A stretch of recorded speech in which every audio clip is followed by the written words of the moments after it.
대법원 2026년 6월 5일 선고 2026다 201517 판결 사건명 공사대금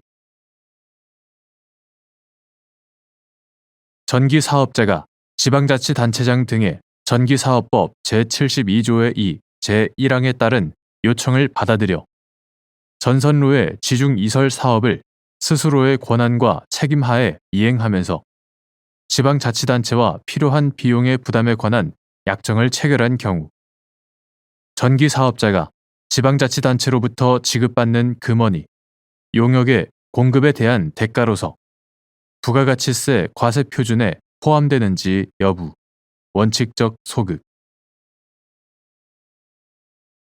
전기사업법이 2011년 3월 30일 법률 제1050호로 개정됨에 따라 신설된 같은 법 제72조의 2 및 이에 따라 마련된 가공배전선로의 지중이설사업 운영 기준 2015년 11월 17일 산업통상자원부 고시 제2015-240호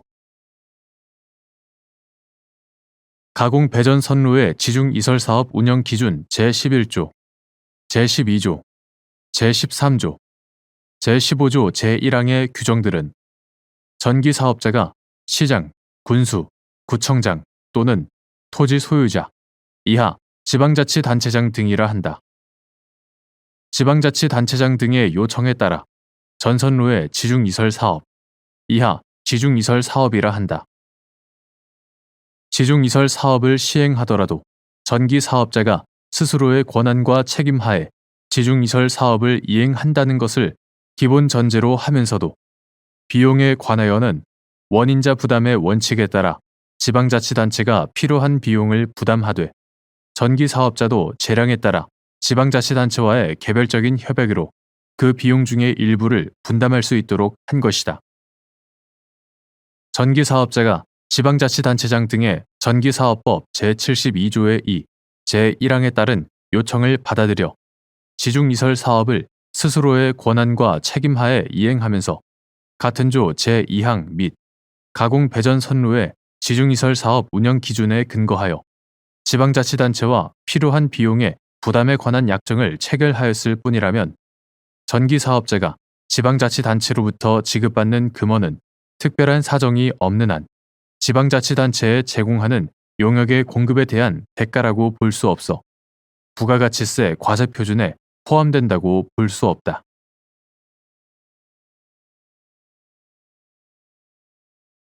대법원 2026년 6월 11일 선고 2025다 221009 판결 사건명 배당 이의 1. 채권자가 배당 이의의 소를 제기하여 승소 판결이 확정되었으나 배당 이의의 수소 법원이 피고에 대한 배당액을 삭제하면서 채권자인 원고가 배당받을 금액을 정하지 않고 배당표를 다시 만들고 다른 배당 절차를 밟도록 명한 경우 배당법원이 실시한 재배당 절차에서 재조제한 배당표가 확정되어야 원고의 채권이 소멸하는지 여부, 적극. 채권자가 배당 이의의 소를 제기하여 승소 판결이 확정되면 그가 이의한 부분에 대한 배당표가 확정되고 특별한 사정이 없는 한 그의 채권은 배당액으로 충당되는 범위에서 배당표의 확정 시에 소멸한다. 그러나 배당 이의의 수소 법원이 피고에 대한 배당액을 삭제하면서 채권자인 원고가 배당받을 금액을 정하지 않고 배당표를 다시 만들고 다른 배당 절차를 밟도록 명한 경우에는 민사집행법 제157조 후문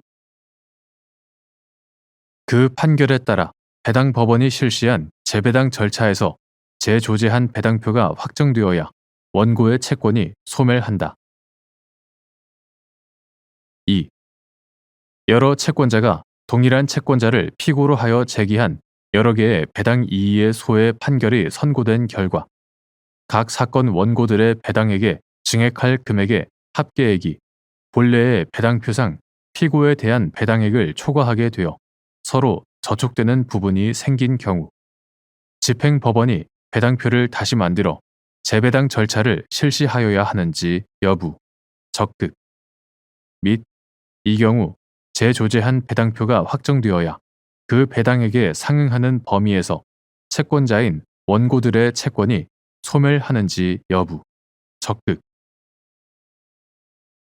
여러 채권자가 동일한 채권자를 피고로 하여 제기한 여러 개의 배당 이의소의 판결 주문에서 다툼이 있는 부분에 관하여 배당을 받을 채권자와 그 액수를 정하였지만 각 판결 주문에 따라 각 사건 원고들의 배당액에 증액할 금액의 합계액이 본래의 배당표상 피고에 대한 배당액을 초과하게 되어 서로 저촉되는 부분에 관하여 주문대로 배당표를 경정하여 지급하는 것이 불가능한 경우가 있을 수 있다. 이처럼 여러 개의 배당 이의소의 판결이 선고된 결과 저촉 부분이 생긴 경우에 그 저촉 부분에 관계된 채권자인 원고들 사이에서는 그 부분의 귀속에 관한 판단이 없는 셈이므로 배당 이의소의 상대효. 집행법원은 배당표를 다시 만들어 재배당 절차를 실시하여야 하고 이 경우 재조제한 배당표가 확정되어야 비로소 그 배당액에 상응하는 범위에서 채권자인 원고들의 채권이 소멸한다.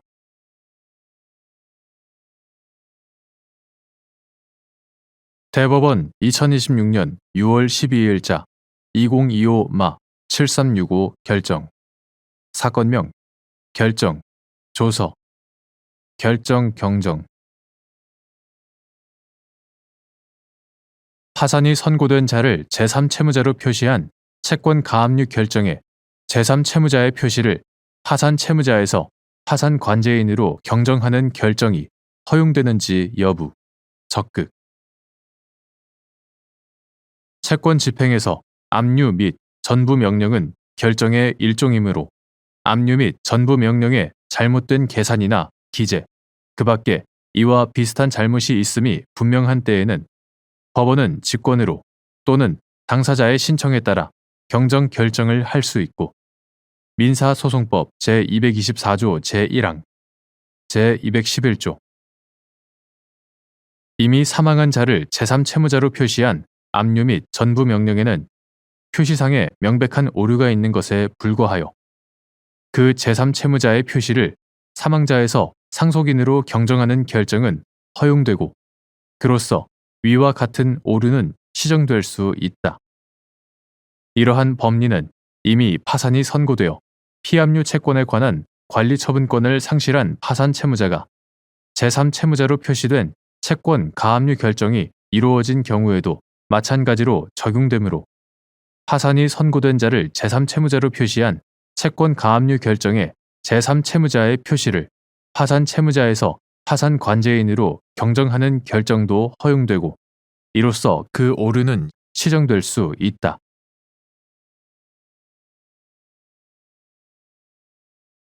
대법원 2026년 6월 16일자 2024-775 결정.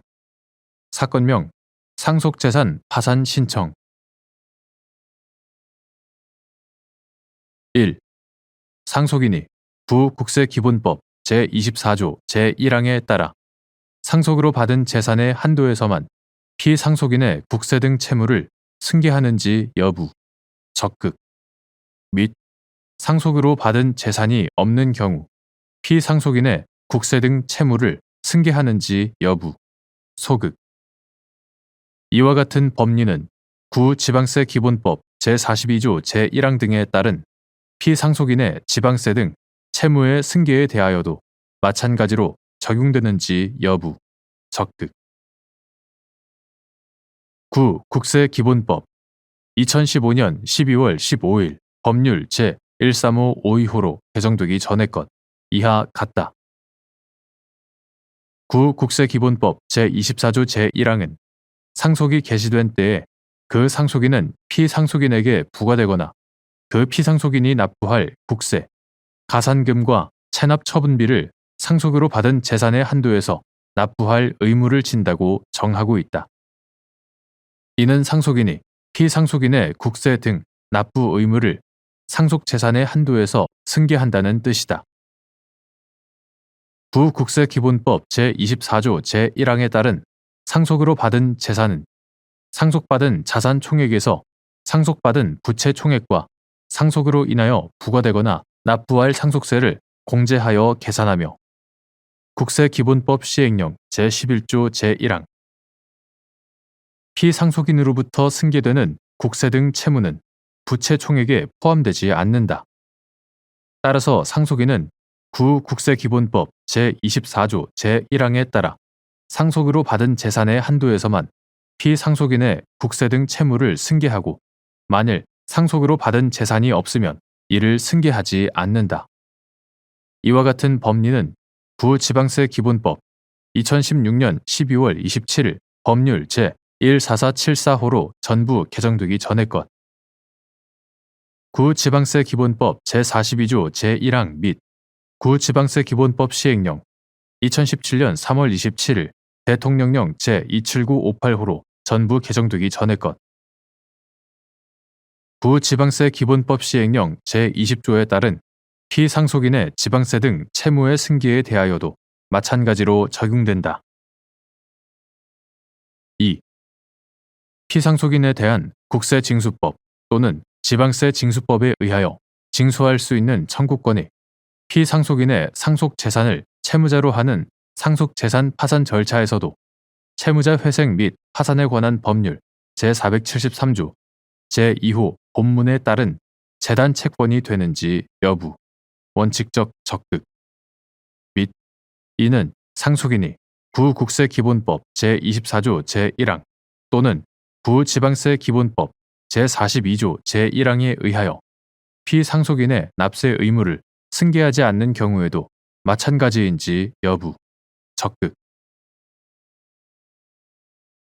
채무자 회생 및 파산에 관한 법률 이하 채무자 회생법이라고 한다.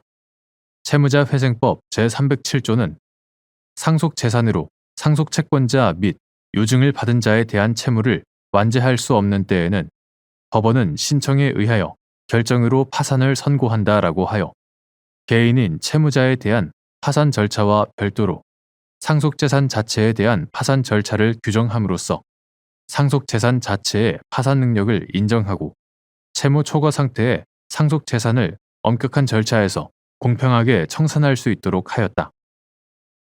이때 상속채권자 및 유증을 받은 자는 그 채권의 전액에 관하여 파산재단에 대하여 파산채권자로서 그 권리를 행사할 수 있다.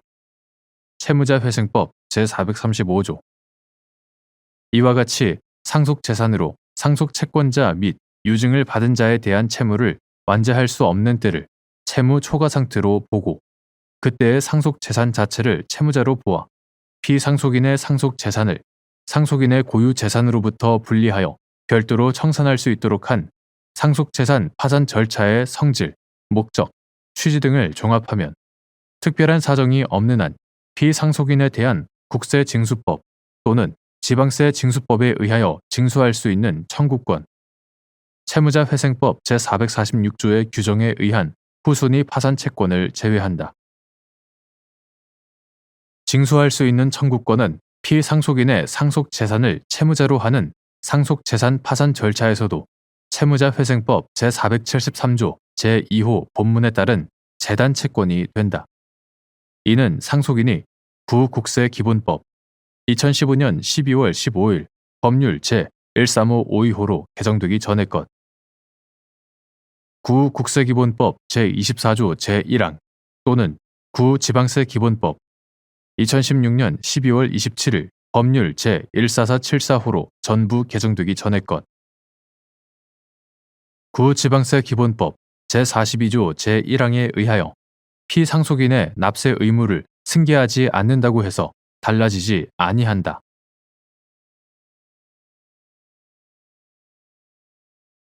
대법원 2026년 6월 5일 선고 2026무 10105 판결 사건명 상속 회복 등 청구의 소 1. 재산 분할에 관한 민법 규정을 사실혼 관계에 유추 적용할 수 있는지 여부, 적극. 이혼한 당사자의 일방은 다른 일방에 대하여 재산 분할을 청구할 수 있다.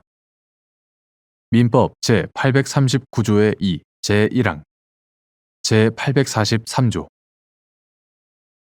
재산분할 제도는 이혼 등의 경우에 부부가 혼인 중 공동으로 형성한 재산을 청산, 분배하는 것을 주된 목적으로 한다.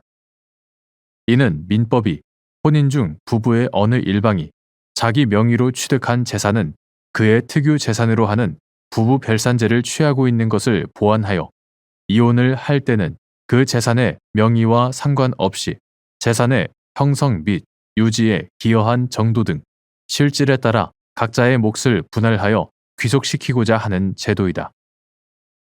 사실혼은 주관적으로 당사자 사이에 혼인의 의사가 있고 객관적으로도 사회관념상 부부 공동생활을 인정할 만한 혼인 생활의 실체가 있는 경우이므로 이처럼 부부의 생활 공동체라는 실질에 비추어 인정되는 재산분할 규정은 사실혼 관계에 유추 적용할 수 있다.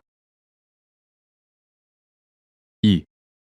사실혼 관계 해소 후 당사자 일방이 사망한 경우 사실혼 관계에 있던 당사자 일방이 사망한 전 사실혼 배우자의 상속인들을 상대로 재산 분할을 청구할 수 있는지 여부, 원칙적 적극. 재산 분할 청구 사건에서는 혼인 중에 형성한 재산의 청산뿐만 아니라 이혼 후의 부양적 요소, 정신적 손해를 배상하기 위한 급부로서의 성질 등도 함께 고려하여야 하고 이러한 이유에서 이혼으로 인한 재산 분할 청구권은 행사상의 일신 전속성을 가진다. 그러나 혼인 중 형성한 재산 관계를 이혼에 즈음하여 청산하는 것을 본질로 하는 재산 분할 제도의 취지와 공평의 관념에 비추어 보면 이혼을 한 당사자 일방이 사망하는 경우 그의 재산 분할 의무는 상속인들에게 승계된다고 보아야 하고 이는 사실혼 관계 해소 후 당사자 일방이 사망하는 경우에도 마찬가지이다. 따라서 사실혼 관계 해소 후 당사자 일방이 사망하면 그의 재산 분할 의무는 상속인들에게 승계된다고 보아야 하고 이 경우 특별한 사정이 없는 한 사실혼 관계에 있던 당사자 일방은 사망한 전 사실혼 배우자의 상속인들을 상대로 재산 분할을 청구할 수 있다.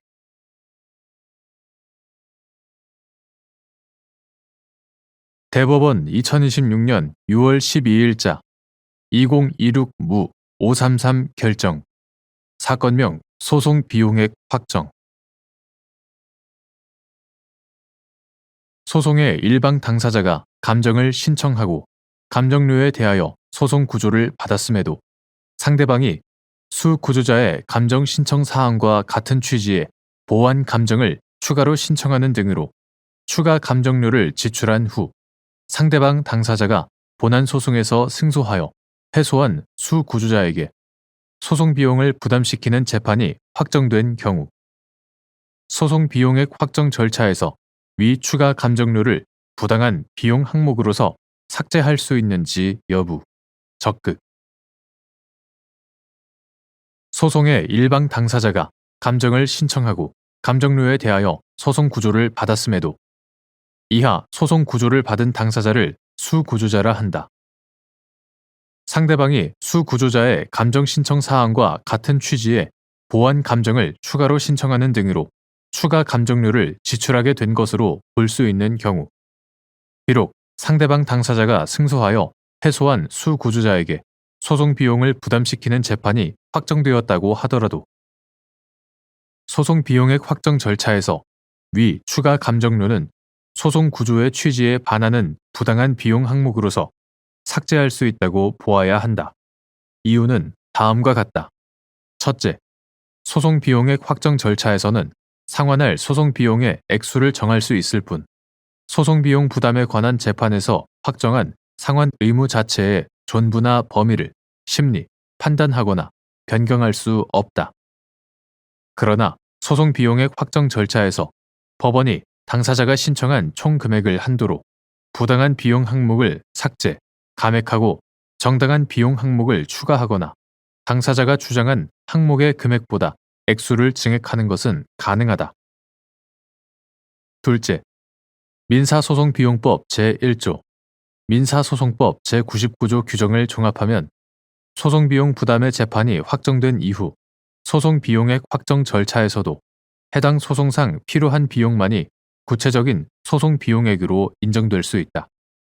이때 당사자가 지출한 비용이 해당 소송상 필요한 것이었는지는 대상 행위 당시의 구체적 상황을 기초로 객관적, 합리적으로 판단해야 하고 사후적으로 소송의 결과만을 기준으로 판단할 것은 아니다.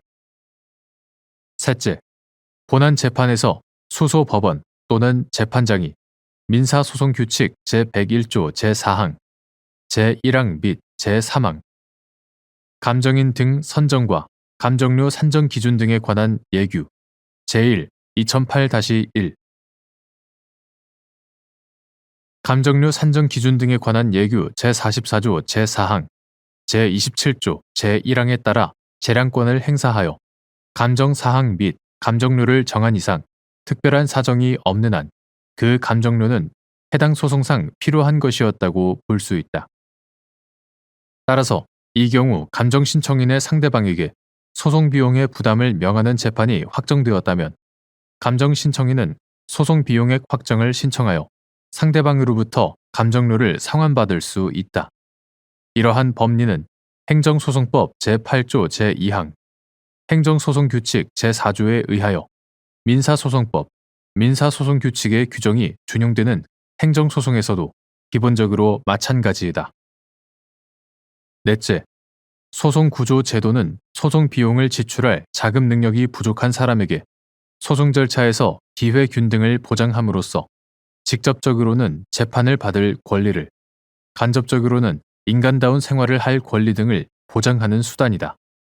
한편 사회보장수급권에 관한 행정소송에서 당사자인 사인이 감정을 신청하고 감정료에 대하여 소송 구조를 받은 이후 그 상대방인 행정청 등이 추가로 감정을 신청하여 감정료를 지출한 경우에는 사회보장수급권에 관한 행정소송의 성질 및 소송구조 제도가 지니는 헌법적 함의를 고려하여 소송구조 대상에 포함되지 않는 추가 감정료 상당의 소송 비용을 수구조자가 부담하는 것이 부당한 경우에 해당하지 않는지도 살펴볼 필요가 있다.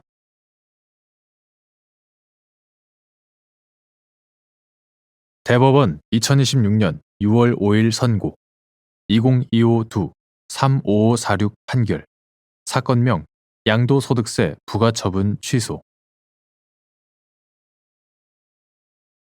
1. 법 해석의 방법과 한계 법은 불특정 다수인에 대하여 동일한 구속력이 있는 사회의 보편타당한 규범이므로 이를 해석함에 있어서는 가능한 한 법률에 규정된 문헌의 통상적인 의미에 충실하게 해석하는 것을 원칙으로 하면서 법률의 입법 취지와 목적, 그 재개정 연혁, 법질서 전체와의 조화, 다른 법령과의 관계 등을 고려하는 체계적, 논리적 해석 방법을 추가적으로 동원함으로써 법 해석의 요청에 부응하는 타당한 해석을 하여야 한다. 2. 회사 분할에 대한 과세 이연 규정의 입법 취지 회사 분할에 대한 과세 이연 규정은 1998년 12월 28일 법인세법 전부 개정으로 합병, 분할 등 기업 조직 재편 세제를 도입할 때 마련된 것으로서 회사가 기존 사업의 일부를 별도의 회사로 분리하는 조직 형태의 변화가 있었으나 지분 관계를 비롯하여 기업의 실질적인 이해관계에는 변동이 없는 때에는 이를 과세의 계기로 삼지 않음으로써 회사 분할을 통한 기업 구조 조정을 지원하기 위한 취지이다. 3. 분할 법인의 주주가 구법인세법 제46조 제1항 제1호 및 제2호의 요건을 갖춘 인적 분할로 분할 신설 법인 주식을 취득하여 의제 배당으로 과세가 이루어지지 않은 경우 위 주식의 양도로 발생한 양도 차익을 기준 시가에 의해 계산할 때 그 취득 가액은 분할 법인의 주식을 취득하였을 당시 해당 분할 법인 주식의 기준 시가인지 여부, 원칙적 적극. 구법인세법 2009년 12월 31일 법률 제9898호로 개정되기 전의 것 이하 같다. 구법인세법 제46조 제1항 구법인세법 시행령 2010년 6월 8일 대통령령 제22184호로 개정되기 전의 것. 구법인세법 시행령 제82조 제3항 구소득세법 2009년 12월 31일 법률 제9897호로 개정되기 전의 것. 구소득세법 제17조 제2항 제6호 제95조 제1항 제96조 제1항 제97조 제1항 제1호 가목 제99조 제1항 제5호 제114조 제7항 구소득세법 시행령 2010년 2월 18일 대통령령 제22034호로 개정되기 전의 것. 구소득세법 시행령 제27조 제1항 제165조 제4항 제1호 나목 제3호 나목 제4호 제176조의 2 제3항 2010년 6월 8일 대통령령 제22185호로 개정된 소득세법 시행령 제27조 제1항 제1호 나목의 내용과 취지를 종합하면 분할 법인의 주주가 구법인세법 제46조 제1항 제1호 및 제2호의 요건을 갖춘 인적 분할로 취득한 분할 신설 법인 주식을 양도하여 발생한 양도 차익을 기준 시가에 의해 계산함에 있어 위 분할 신설 법인 주식의 취득에 관하여 의제 배당으로 과세가 이루어지지 않은 경우 그 취득가액은 특별한 사정이 없는 한 분할 법인의 주식을 취득하였을 당시 해당 분할 법인 주식의 기준 시가로 봄이 상당하다.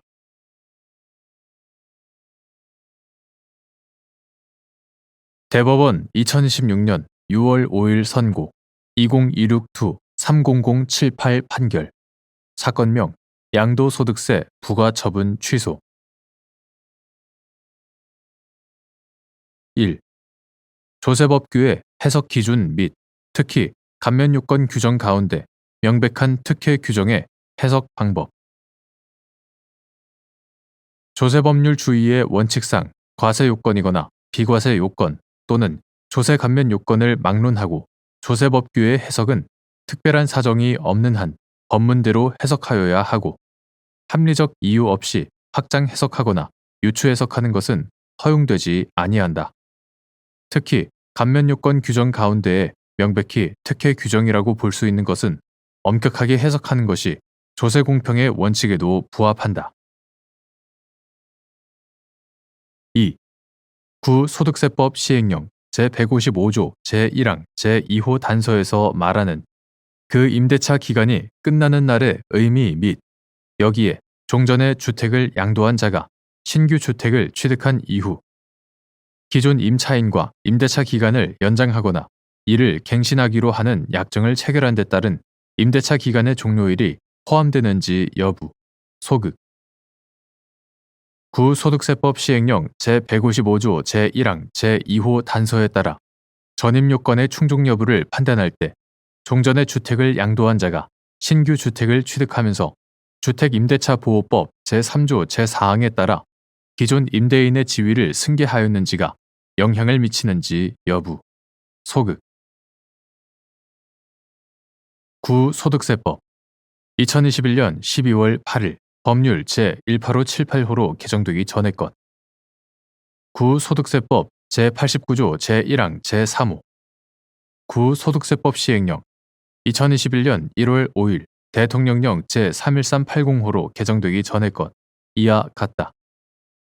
구소득세법 시행령 제154조 제1항 제11항 제155조 제1항의 문헌 내용과 체계, 입법 취지 등을 종합하면 일시적 1세대 2주택 비과세 특례가 적용되기 위한 신규 주택 전입요건에 관하여 신규 주택의 취득일 현재 기존 임차인이 거주하고 있는 경우의 특칙을 규정한 구소득세법 시행령 제155조 제1항 제2호 단서에서 말하는 그 임대차 기간이 끝나는 날은 종전에 주택을 양도한 자가 신규 주택을 취득한 시점을 기준으로 신규 주택의 양도인인 기존 임대인과 기존 임차인 사이에 적법하게 체결되어 존속하는 신규 주택 관련 임대차 계약에서 정한 임대차 기간 종료일을 의미한다.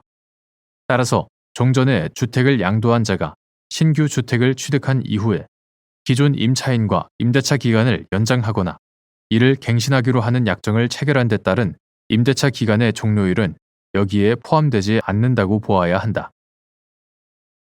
구소득세법 시행령 제155조 제1항 제2호 단서 중 신규 주택 취득일 이후 갱신한 임대차 계약은 인정하지 않는다라는 부분은 위와 같은 취지를 확인하는 규정이다.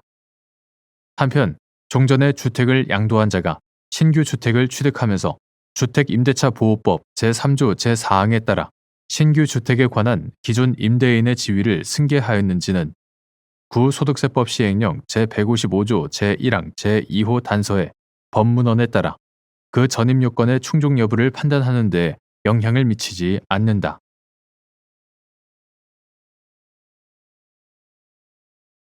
대법원 2026년 6월 5일 선고 2023 후 10118 판결 사건명 권리 범위 확인 상 1. 상표의 유사 여부를 판단하는 기준 상표는 자기의 상품과 타인의 상품을 식별하기 위하여 사용하는 표장으로서 상표법 제2조 제1항 제1호 상표는 자기의 상품과 타인의 상품을 식별하기 위하여 사용하는 표장으로서 상품의 출처 식별을 그 본질적 기능으로 한다. 상표권자는 지정 상품에 관하여 그 등록 상표를 사용할 권리를 독점하며 상표법 제89조 이러한 독점적 효력은 해당 상표가 상품의 출처를 나타내는 식별력을 가짐을 전제로 한다. 상표권의 효력은 등록 상표와 유사한 상표를 그 지정 상품과 동일, 유사한 상품에 사용하는 행위에도 미친다. 상표법 제108조 제1항 제1호 참조 이는 등록 상표와 유사한 상표의 사용이 등록 상표의 상품 출처 표시 기능을 희석하거나 약화하는 것을 방지하여 일반 수요자를 보호하기 위함이다. 따라서 상표의 유사 여부는 일반 수요자의 관점에서 상품 출처에 관한 오인, 혼동의 염려가 있는지, 즉 등록 상표의 식별력을 해칠 위험이 있는지를 기준으로 판단하여야 한다. 2. 둘 이상의 문자 또는 도형의 조합으로 이루어진 결합 상표의 유사 여부를 판단하는 방법. 전체 관찰의 원칙. 상표의 구성 부분 중 요부가 있는 경우 상표의 유사 여부를 판단하는 방법. 요부의 대비. 상표의 어느 구성 부분이 요부인지 판단 시 고려하여야 할 사항 및 대비되는 상표에 요부가 2개 이상 있는 경우 상표의 유사 여부를 판단하는 방법. 둘 이상의 문자 또는 도형의 조합으로 이루어진 결합 상표의 유사 여부는 그 구성 부분 전체의 외관, 호칭, 관념을 기준으로 판단하는 것이 원칙이다. 전체 관찰의 원칙. 다만 상표의 구성 부분 중 일반 수요자에게 그 상표에 관한 인상을 심어주거나 기억, 연상을 하게 함으로써 그 부분만으로 독립하여 상품의 출처 표시 기능을 수행하는 부분, 즉 요부가 존재하는 경우에는 적절한 전체 관찰의 결론을 유도하기 위해 먼저 그 요부를 가지고 상표의 유사 여부를 대비, 판단하는 것이 필요하다. 요부의 대비. 등록 상표 중 식별력이 없거나 미약하여 상표권에 독점적 효력이 미칠 수 없는 구성 부분으로 인하여 두 상표가 유사하다는 인상을 심어주는 경우까지 상표의 유사성을 인정하게 되면 식별력 없는 표장에 독점권을 부여하는 부당한 결과에 이르기 때문이다.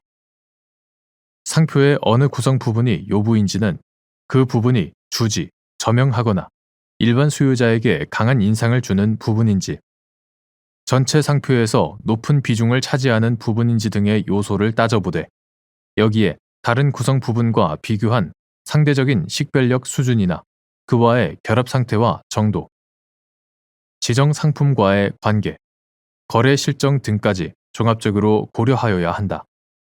한편 대비되는 상표에 요부가 2개 이상 있는 경우 그중 하나의 요부만을 가지고 다른 상표와 대비한 결과 유사하다면 양 상표는 유사한 것으로 보아야 하고, 이러한 요부라고 할 만한 것이 없다면 전체 관찰의 원칙에 따라 상표를 전체로서 대비하여 유사 여부를 판단하여야 한다. 전체의 대비. 3. 음료 제품을 사용 상품으로 하는 확인 대상 상표의 표장, 잠배기 에너지의 사용자 가비, 에너지 음료 등을 지정 상품으로 하는 등록 상표, 몬스터의 상표권자 을 외국 회사를 상대로 확인 대상 상표가 등록 상표의 권리 범위에 속하지 않는다고 주장하면서 소극적 권리 범위 확인 심판을 청구하였는데, 특허 심판원이 이를 기각하는 심결을 하자 그 심결에 취소를 구한 사안에서 등록 상표의 요부인 몬스터 에너지 등록 상표의 수직 방향 선 3개 모양 도형 부분과 확인 대상 상표의 요부인 잠배기 에너지 제품 포장의 사선 방향 선 3개 모양 도형 부분 및 잠배기 부분은 외관, 호칭, 관념이 달라 서로 유사하지 않으므로 확인 대상 상표는 등록 상표의 권리 범위에 속하지 않는다고 한 사례.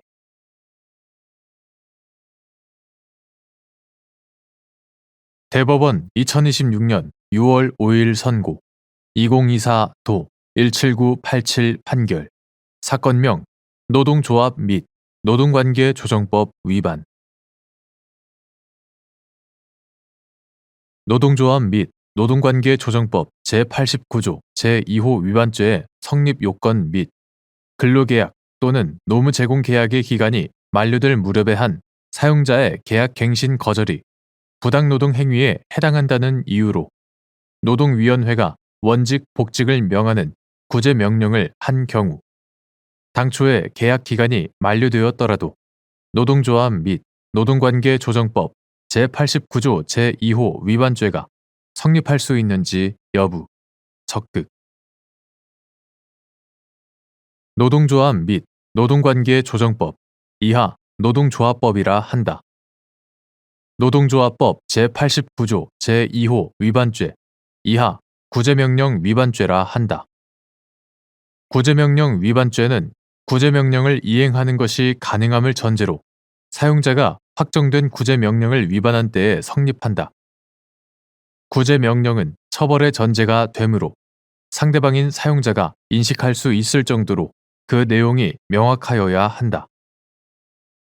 근로계약 또는 노무 제공 계약의 기간이 만료될 무렵에 한 사용자의 계약갱신 거절이 부당노동 행위에 해당한다는 이유로 노동위원회가 원직 복직을 명하는 구제명령을 한 경우 그러한 구제명령은 사용자의 갱신 거절 자체가 효력이 없음을 전제로 하여 당초의 계약 기간 만료 후라도 원직 복직을 명하는 내용임이 명확하다. 따라서 이때에는 당초의 계약 기간이 만료되었더라도 사용자가 구제명령을 이행하는 것이 가능하고 구제명령 위반죄도 성립할 수 있다.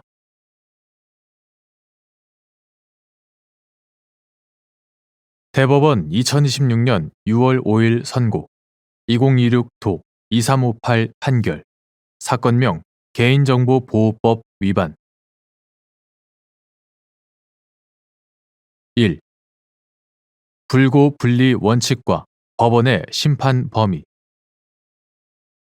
공소장에 기재된 공소 사실과 적용 법조가 서로 다른 구성 요건이나 법률적 평가를 전제로 하는 등 조화롭지 않고 부정합성을 드러내어 유무죄 판단에 영향을 미치거나 피고인의 방어권 행사에 지장을 초래할 정도에 이른 경우 법원이 취할 조치. 불고 분리 원칙상 법원은 검사의 공소 제기가 없으면 심판할 수 없고 공소가 제기된 사건에 한정하여 심판해야 하므로 검사는 공소장의 공소 사실과 적용 법조 등을 명백히 함으로써 공소 제기의 취지를 명확히 해야 한다. 공소장에 기재된 공소 사실과 적용 법조가 서로 다른 구성 요건이나 법률적 평가를 전제로 하는 등 조화롭지 않고 부정합성을 드러내어 유무죄의 판단에 영향을 미치거나 피고인의 방어권 행사에 지장을 초래할 정도에 이른 경우 법원으로서는 형사소송규칙 제141조에 따라 검사에게 공소사실 및 적용법조의 문제점이나 오류 등에 관한 성명을 구하여 공소장을 올바르게 보완하도록 한 다음 이에 따라 충실하게 심리, 판단할 필요가 있다.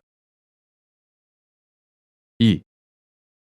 검사가 피고인을 개인정보보호법 위반으로 기소하면서 공소장에 피고인이 갑의 동의가 없다는 사정을 알면서도 이동통신 가입자에 대한 개인정보 처리 업무를 담당하던 을에게 통신사 조회 시스템을 이용하여 갑의 전화번호를 조회한 뒤 알려달라고 요구하여 을로부터 그 정보를 제공받았다는 공소사실을 기재하고 같은 법 제71조 제1호, 제17조 제1항 제2호 등을 적용 법조로 기재한 사안에서 공소장 기재 내용에 관한 서로 다른 해석이 가능하여 공소 제기의 취지가 명료하지 않고 그로 인해 피고인의 방어권 행사에도 지장이 초래될 수 있는 경우이므로 원심은 소송 관계를 명료하게 하기 위해 검사에게 성명을 구하고 그에 따라 공소 제기의 취지가 명료해지면 거기에 맞추어 범죄 구성 요건 충족 여부를 심리한 후 유무죄를 판단했어야 한다는 이유로 이러한 조치를 취하지 않은 채 공소 사실을 유죄로 인정한 원심 판단에 법리 오해 및 심리 미진에 잘못이 있다고 한 사례.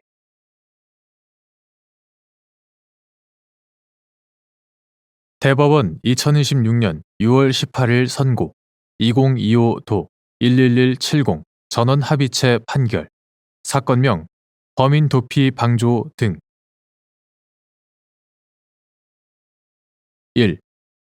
벌금 이상의 형에 해당하는 죄를 범한 범인을 위해 타인이 허위로 자백하여 범인 도피죄를 범하는 것을 범인 스스로 방조하는 경우 방어권 남용으로 범인 도피 방조죄가 성립하는지 여부 적극 이러한 대법원의 현재 법리는 타당하여 유지되어야 하는지 여부 적극 다수 의견 형법 제151조 제1항은 벌금 이상의 형에 해당하는 죄를 범한 자 이하 범인이라 한다. 범인을 도피하게 한 자를 처벌한다고 규정한다. 범인 스스로 도피하는 행위는 형법 제151조 제1항의 범인 도피죄로 처벌되지 않는다. 그런데 대법원은 2008년 11월 13일 선고 2008도 7647 판결 등에서 범인을 위해 타인이 허위로 자백하여 범인 도피죄를 범하는 것을 범인 스스로 방조하는 경우 방어권 남용으로 범인 도피 방조죄가 성립한다고 판시하였다.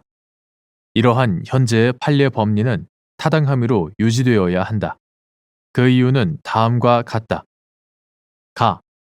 형법 제151조 제1항에서 규정하는 범인 도피죄는 범인 은닉 이외의 방법으로 범인에 대한 수사, 재판 및 형의 집행 등 형사사법 작용을 곤란 또는 불가능하게 하는 때에 성립하는 것으로서 그 행위의 방법에 어떠한 제한이 없고 형사사법 작용을 방해하는 결과가 현실적으로 초래될 것이 요구되지 않는 위헌범이다. 범인 아닌 사람이 수사기관에 범인임을 자처하고 허위 사실을 진술하여 진범의 체포와 발견에 지장을 초래한 행위는 범인 도피죄에 해당한다. 첫째, 대법원은 범인 스스로 도피하는 행위를 방어권 범위 내의 것으로 보아 범인 도피죄로 처벌하지 않으면서 다른 한편으로 2000년 3월 24일 선고 2000도 20 판결에서 범인이 자신을 위하여 타인으로 하여금 허위 자백을 하게 하여 범인 도피죄를 범하도록 하는 행위는 방어권 남용으로 범인 도피 교사죄에 해당한다. 이하 방어권 남용 법리라 한다. 방어권 남용 법리라고 판시한 이래 2002년 11월 8일 선고 2002도 5096 판결 등에서 여러 차례 같은 취지로 판단함으로써 그와 같은 범인의 교사 행위는 방어권 남용에 해당하여 처벌 대상이 된다는 점을 거듭 강조해왔다. 둘째, 대법원은 이러한 방어권 남용 법리가 범인을 위해 타인이 허위로 자백하는 것을 범인 스스로 방조하는 경우에도 마찬가지로 적용된다고 보아 앞서 본 2008도 7647 판결에서 피고인의 특정 범죄, 가중처벌 등에 관한 법률 위반, 도주 차량, 피고인의 특정 범죄, 가중처벌 등에 관한 법률 위반 등 범행에 관하여 수사기관에 허위로 자백하겠다는 타인의 제안에 응하여 피고인이 그 타인에게 사고 발생 및 도주 경위에 관한 상세한 정보를 제공하는 등의 방법으로 타인의 범인 도피 범행을 방조하였다는 공소 사실을 유죄로 판단하였다. 셋째, 그 후 대법원은 2014년 4월 10일 선고 2013도 12079 판결에서 범인이 지인에게 자동차를 이용하여 원하는 목적지로 이동시켜달라고 요구하거나 속칭 대포폰을 구해달라고 부탁한 행위는 형사사법 작용에 중대한 장애를 초래한다고 보기 어려운 통상적 도피의 한 유형으로 볼 여지가 충분하여 범인 도피 교사죄로 처벌되지 않을 수 있다고 하면서도 범인이 타인으로 하여금 허위 자백을 하게 하는 등으로 범인 도피죄를 범하도록 하는 경우와 같이 범인의 행위가 범인 스스로의 도피 행위 범주를 벗어난 방어권 남용이라고 볼 수 있을 때에는 범인 도피 교사죄에 해당할 수 있다고 판단하였다. 이와 같은 판례의 태도는 현재까지 일관되게 유지되고 있다. 넷째, 범인이 타인으로 하여금 허위 자백을 하게 하거나 타인의 허위 자백을 촉진, 강화 또는 용이하게 하는 등의 방법으로 자신 대신 형사처벌을 받을 허위 범인을 수사기관에 내세우는 행위, 이하 범인 조작형 도피 행위라 한다.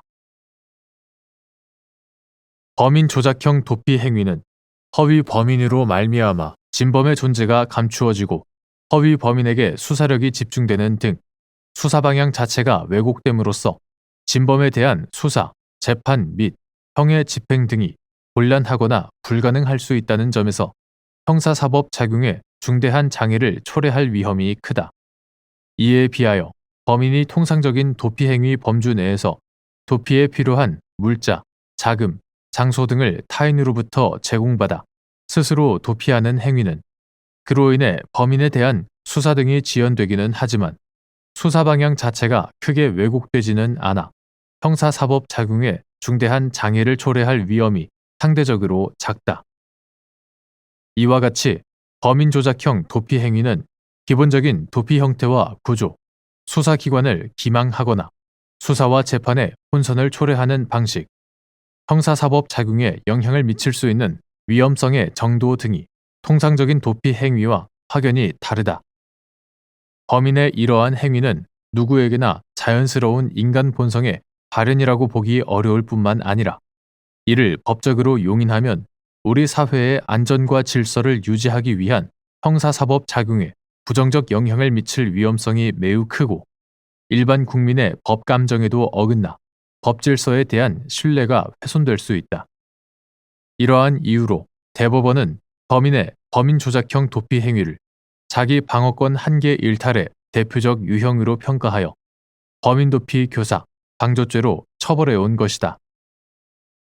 다섯째, 범인 도피죄가 보호하고자 하는 법익은 범인에 대한 수사, 재판 및 형의 집행 등 형사사법 작용과 관련한 국가의 기능이므로 정당한 형사사법 작용을 중대하게 방해하는 행위를 범인의 방어권 보장을 이유로 아무런 제한 없이 허용할 수는 없다.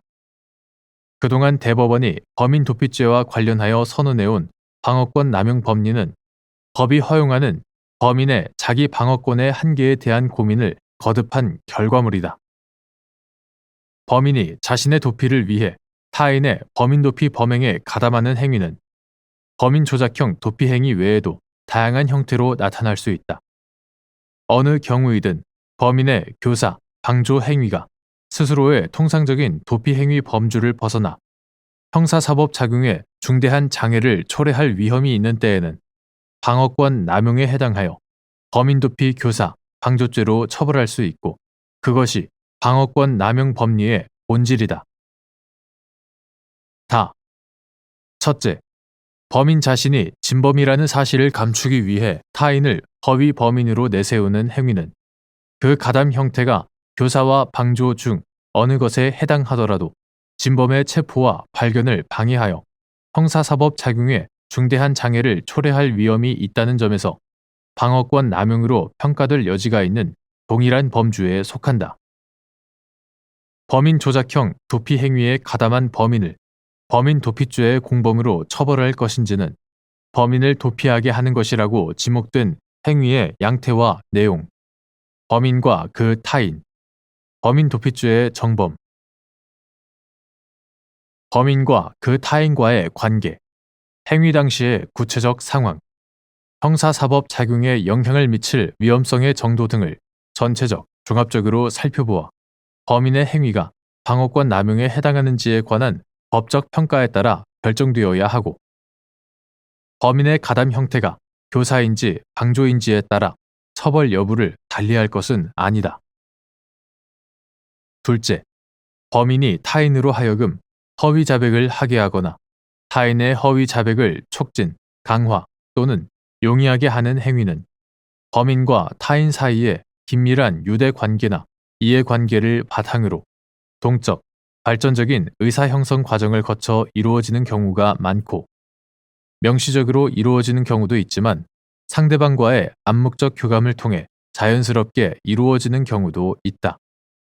범인과 타인 사이에 내밀하게 이루어진 의사 형성 과정을 사후적으로 재구성하여 그 당시 범인이 타인에게 허위 자백이라는 범죄 결의를 일으킨 것인지 아니면 타인이 먼저 허위 자백을 마음먹고 있었던 것인지 등을 정확하게 평가하기란 쉽지 않다. 허위 자백이라는 범죄 결의의 발생 시점, 타인의 범죄 결의와 범인의 행위 사이의 선후 관계, 범인의 행위가 타인의 범죄 결의에 영향을 미친 정도 등은 주로 범인과 타인의 진술을 기초로 판단하게 된다. 그런데 범인과 타인의 기억이 정확하지 않거나 의도적으로 거짓 진술을 하는 경우 등에는 범인의 행위가 교사와 방조 중 어느 것에 해당하는지 증명하기가 더욱 어려워지고, 이들의 사후 진술에 따라 가담 형태가 얼마든지 왜곡되거나 다르게 평가될 수 있다. 셋째, 이와 같은 범인 조작형 도피 행위의 특성을 고려하지 않은 채 범인이 타인과 긴밀한 의사소통을 거쳐 수사기관에 허위 범인을 내세우는 일련의 과정 중에서 범인의 최초 가담 형태에만 주목하여 교사와 방조를 구분한 다음 방조에 대하여는 방어권 남용 법리의 적용을 배제하게 되면 범인으로서는 관련자들의 진술에 따라 가담 형태에 대한 평가가 달라질 수 있다는 점을 악용하여 실제로는 범인이 타인에게 허위 자백을 교사한 것임에도 자신의 행위를 방조로 가장함으로써 형사처벌 대상에서 쉽게 벗어날 수 있다. 범인도피 방조죄에 관한 방어권 남용 법리의 적용 배제는 단지 범인의 범인도피 방조 행위를 처벌하지 않는 데 그치지 않고 결국에는 가벌성이 높은 범인도피 교사 행위까지 처벌하지 못하는 결과로 이어져 실체적 진실 규명을 통한 적정한 형벌권 행사에 장애를 초래할 수 있다. 이는 그동안 대법원이 방어권 남용 법리를 선언하고 유지해온 배경과 그 근본 취지에 어긋나는 결과가 된다. 대법관 이흥구, 대법관 오경미, 대법관 서경환, 대법관 권영준, 대법관 박영재의 반대 의견. 형법 제151조 제1항의 범인 도피죄는 벌금 이상의 형에 해당하는 죄를 범한 자를 은닉 또는 도피하게 한 자 이하 범인 도피죄 본범이라 한다. 범인 도피죄 본범을 처벌하는 규정이다. 벌금 이상의 형에 해당하는 죄를 범한 범인이 스스로 도피하는 행위 이하 자기도피 행위라 한다. 자기도피 행위는 범인의 자기 방어와 이익을 위한 인간의 본성에 따른 것으로서 애초에 형법 제151조 제1항의 구성 요건에서 제외되어 있어 범인 도피죄로 처벌되지 않는다. 범인 도피죄 본범이 범인을 도피시키는 범행을 할 때 범인이 이에 편승하여 범인 도피죄 본범의 행위를 돕는 것 역시 본질적으로 범인의 자기 방어와 이익을 위한 인간의 본성에 따른 자기도피 행위의 연장선에 있는 행위이므로 이러한 범인의 범인도피 방조 행위는 자기도피 행위와 마찬가지로 처벌할 수 없다고 보아야 한다. 이는 범인도피죄의 본범이 수사기관에 범인임을 자처하고 허위 사실을 진술하는 등으로 범인도피 행위를 하고 범인이 이에 편승하여 이러한 범인도피 행위를 도운 경우에도 마찬가지이다. 따라서 범인도피죄의 본범이 범인을 위하여 허위 자백이나 진술을 하는 등의 방법으로 범인도피죄를 범하는 것을 범인 스스로 방조한 경우 범인도피 방조죄로 처벌할 수 없다. 이와 달리 범인의 위와 같은 방조 행위는 방어권 남용으로서 범인도피 방조죄에 해당한다고 한 현재의 판례 법리는 변경되어야 한다. 2.